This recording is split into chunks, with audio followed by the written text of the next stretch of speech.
Assalamualaikum warahmatullahi wabarakatuh. Bismillahirrahmanirrahim. Alhamdulillahirrabbilalamin. Assalatu wassalamu ala asrafil anbiya'i wal mursalin Sayyidina wa maulana Muhammadin wa ala alihi wa sahbihi ajma'in. Amma ba'du. Perkenalkan, nama saya Muhammad Miftah Farid dari Lokal 20C, jurusan Ilmu Al-Quran dan Tafsir. Baiklah, teman-teman mahasiswa, dalam kehidupan sehari-hari sering kita temukan kesalahan berbahasa, baik dalam hal mengucapkan maupun penulisan. Kesalahan-kesalahan itu sering terjadi karena dianggap sepele, tetapi mencerminkan kekurangan pengetahuan dan kurangnya kepedulian dalam berbahasa. Mohon maaf ya teman-teman jika suaranya agak bising, karena setiap orang mempunyai kesibukannya masing-masing. Tidak mungkin kan saya menegur bapak-bapak yang sedang mencari nafkah untuk keluarganya. Itu sangat tidak sopan. Baiklah teman-teman, mari kita lanjutkan pembahasannya. Padahal kawan-kawan, untuk menjadikan bahasa Indonesia sebagai bahasa berbangsa kita, perlu perjuangan dan pengorbanan yang tidak mudah dari pendahulu-pendahulu kita. Orang-orang yang berjasa dalam menetapkan bahasa Indonesia sebagai persatuan, tentu kita masih ingat dengan Sumpah Pemuda pada tanggal 28 Oktober 1928, 92 tahun silam. Karena itu, sebagai pemuda yang pandai bersyukur atas karunia berupa bahasa Indonesia, dan sebagai penerus bangsa yang pandai berterima kasih kepada pendahulunya, kita harus menggunakan bahasa Indonesia yang baik dan benar, sesuai dengan apa yang diperjuangkan pendahulu-pendahulu kita. Baik teman-teman mahasiswa, berikut saya akan menampilkan 5 gambar tentang kesalahan penulisan dalam berbahasa di lingkungan sekitar saya. Inilah gambar pertama dari kata yang tidak baku. Ini gambar yang kedua. Kemudian ini gambar yang ketiga dari kata yang tidak baku. Ini gambar yang keempat. Dan yang terakhir, ini gambar yang kelima dari kata yang tidak baku. Inilah teman-teman kata yang sebelum diubah atau yang salah, dan kata yang sesudah diubah atau yang benar, dan kata ini adalah di Kamus Besar Bahasa Indonesia atau KBBI. Nomor 1, doa. Di Kamus Besar Bahasa Indonesia, doa tidak pakai koma. Nomor 2, laptop. Di KBBI juga laptop tidak memakai LAPTOP, bukan, salah itu, tetapi LAPTOP. Nomor 3, polis. Di KBBI juga tidak ada polis. Sebenarnya sih bukan tidak ada, tapi tidak sesuai saja dengan pembahasan gambar yang saya sebutkan tadi. Tapi polis. Dan polis inilah yang sesuai dengan gambar yang saya sajikan tadi. Nomor 4, sudah nampak kita melihat di gambar tadi adalah emas, bukan emas. Nomor 5, bersalawat. Setelah diubah dan saya setelah melihat di KBBI, tulisannya adalah berselawat. Kenapa jadi berselawat? Ya karena itu sudah ketentuan dari KBBI. Teman-teman, saya akan menampilkan lagi 5 kata serapan yang salah dan akan saya jelaskan nanti yang benarnya.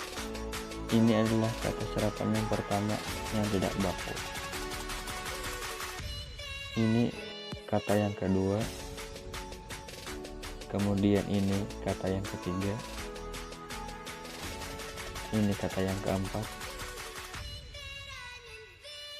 Dan terakhir, kata yang tidak baku dari kata serapan yang kelima. Dan ini adalah 5 kata serapan yang sebelum diubah atau kata yang salah dan kata yang sudah diubah kata yang benar dan ada di KBBI. Nomor 1, foto FHOTOCOPY. Mungkin nomor 1 itu sang penulis tergesa-gesa, jadi salah dalam menulis ejaannya. Dalam KBBI yang benar adalah fotokopi, FOTOKOPI, fotokopi. Nomor 2, service. Lagi-lagi itu salah. Dan yang ada di KBBI adalah service.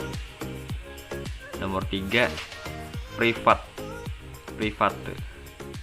Itu salah juga.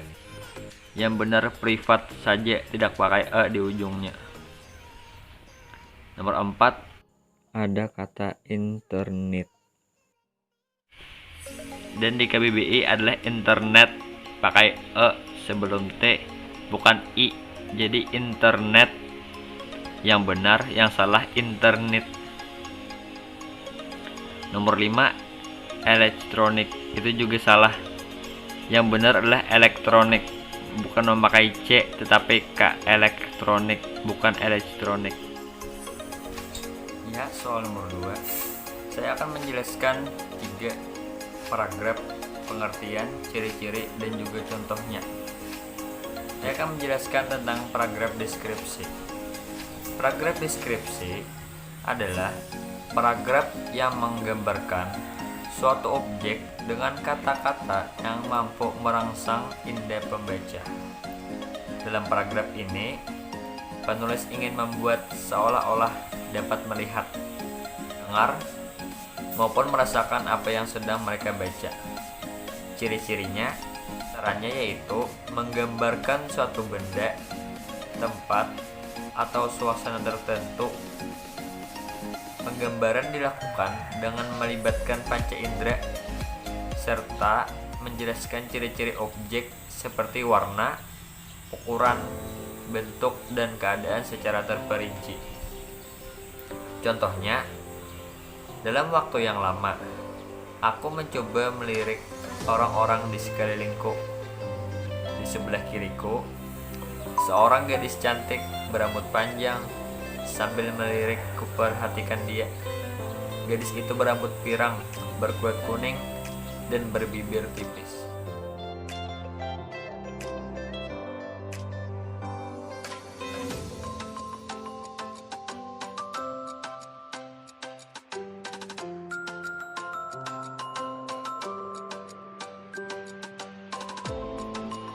Paragraf argumentasi adalah salah satu paragraf yang memiliki bentuk dan opini dari penulis sehingga dapat memberi gambaran umum tentang suatu topik. Ciri-cirinya, paragraf ini adalah non-fiksi atau penulisan ilmiah. Alasan kuat dalam bentuk data dan fakta untuk dipercayai pembaca. Kesimpulan di akhir paragraf untuk memperkuat pendapat sebelumnya. Contohnya, setelah lulus, maka langkah selanjutnya saya akan menuju dunia perkuliahan dan akan konsentrasi studi atau jurusan dan dapat melatih pemikiran untuk memastikan melakukan perbuatan yang baik.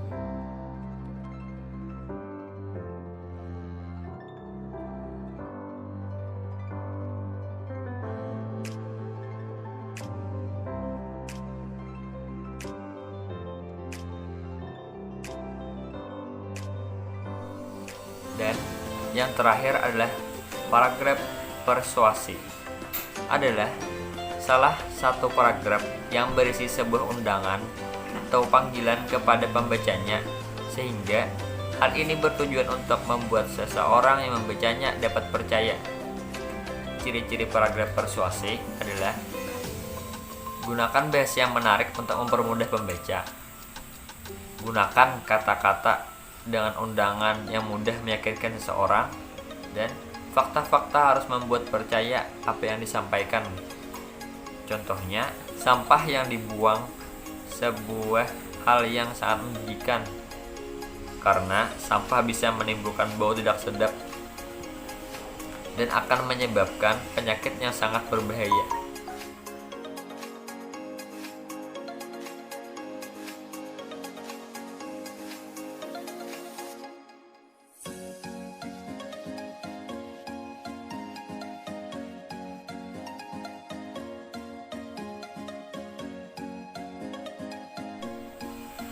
Ya, mungkin sampai di sini penjelasan saya tentang kesalahan penulisan kata dan macam-macam paragraf. Semoga bermanfaat. Wabillahi taufiq wa hidayah. Wassalamualaikum warahmatullahi wabarakatuh.